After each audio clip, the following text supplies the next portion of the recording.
समानता का भाव ही सम्मान है। सम्मान करना ही तो सम्मानित होना है। यह बहुत बड़ा सत्य है जीवन का।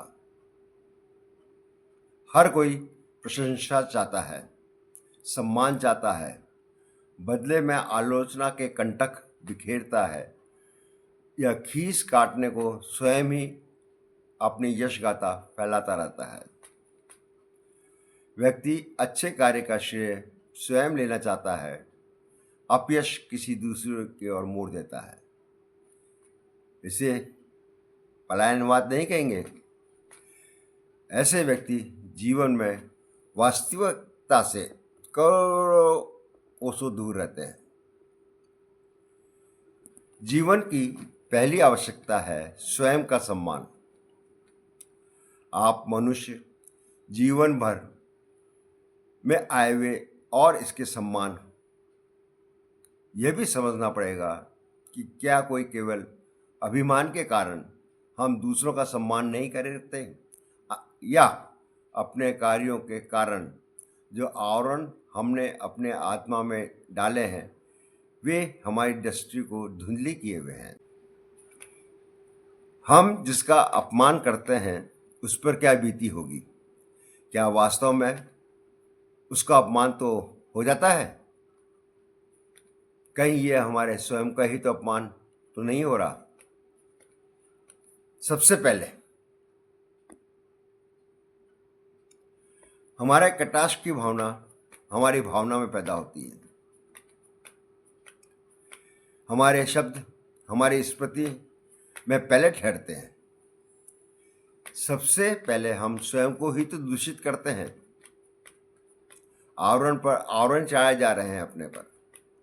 जब हम अपने नहीं सोचते तो दूसरों को कहने के अधिकारी कैसे हो गए? हर कड़वी बात, हल्की बात के साथ हमारा मन भी छोटा होता है।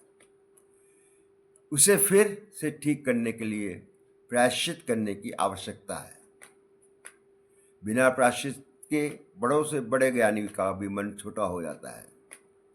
इसका विकल्प नहीं है। समानता दृष्टि है, नियम कायदे का नाम नहीं है। अवसर की समानता, सुविधाओं की समानता ही समान सूचक है। सहधर्मचर्ताम समानता सूचक है। जब व्यक्ति विद्या, धर्म, ज्ञान, वैराग्य, ऐश्वर्य, विद्या में धर्म, ज्ञान, वैराग्य, ऐश्वर्य आ गया। जब व्यक्ति विद्या हमका सहारा लेकर पुरुषार्थ करता है, धर्म, अर्थ, काम, मोक्ष, तब दोनों को मूल समानता दिखाई पड़ता है। दोनों ही एक धर्म पर आधारित हैं। समानता एक ही दिशा तथा एक ही मार्ग धर्म की होती है। जब लक्ष्य भी एक हो, लक्ष्य के प्रति संकल्प भी एक हो, पूर्ण दृढ़ता हो, सह यात्रा का सपना हो, तब समानता संभव है। जिससे भी मिले उसे पहले अपनी यात्रा में जोड़ लें और या उसकी यात्रा में शामिल हो जाए। अतः समानता का अर्थ है वही मेरी पूर्णता है। अतः ससम्मान प्रत्येक व्यक्ति को अपना ही समझना जीवन को श्रेष्ठतम भाव में प्रतिष्ठित करता है।